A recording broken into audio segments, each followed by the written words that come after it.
بسم اللہ الرحمن الرحیم۔ حضرت علی رضی اللہ تعالی عنہ کی خدمت میں ایک شخص آ کر کہنے لگا، یا علی رضی اللہ تعالی عنہ، سونے کے بعد روح کہاں جاتی ہے؟ جیسے ہی یہ پوچھا گیا تو حضرت علی رضی اللہ تعالی عنہ نے فرمایا، اے اللہ کے بندے، یاد رکھنا، میں نے اللہ کے رسول صلی اللہ علیہ وآلہ وسلم سے سنا ہے کہ سونے کے بعد انسان کی روح کی سوچ بیانات کے اختتام تک سفر کرتی رہتی ہے، لیکن افسوس کہ انسان اللہ کے اس معجزے سے نا واقف ہے۔ تو وہ شخص پوچھنے لگا، یا علی رضی اللہ تعالی عنہ، کیسا معجزہ؟ حضرت علی رضی اللہ تعالی عنہ نے فرمایا، اے شخص، نیند ایک معجزہ ہے۔ اگر انسان نیند کی گہرائی اور حقیقت سے واقف ہو جائے تو وہ اپنی روح کے ذریعے آنے والے وقت سے واقف ہو سکتا ہے۔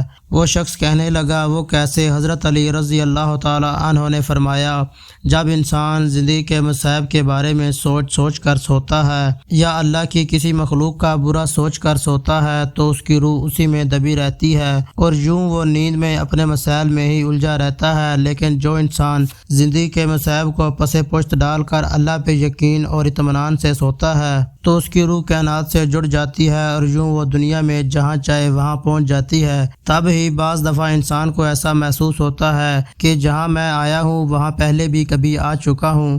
دراصل اس کا جسم بھلے ہی اس جگہ پر نہ آیا ہو، لیکن نیند میں اس کی روح وہاں سے ہو کر آتی ہے۔ اسی چیز کا اثر اس کے دماغ میں باقی رہتا ہے۔ وہ شخص کہنے لگا، یا علی رضی اللہ تعالی عنہ، میں بھی چاہتا ہوں کہ میری روح کائنات پر اختیار کرے۔ حضرت علی رضی اللہ تعالی عنہ نے فرمایا، اے اللہ کے بندے، اگر تم چاہتے ہو کہ تمہاری روح کائنات پر اختیار رکھے اور وہ چیزیں جو تم جاگتے ہوئے نہیں دیکھ سکتے وہ سوتے ہوئے دیکھ سکو تو سونے سے پہلے ہر اس انسان کو معاف کر کے سویا کرو جس نے کبھی تمہیں تکلیف دی۔ کبھی بھی اپنے دکھ درد یاد کر کے نہ سویا کرو۔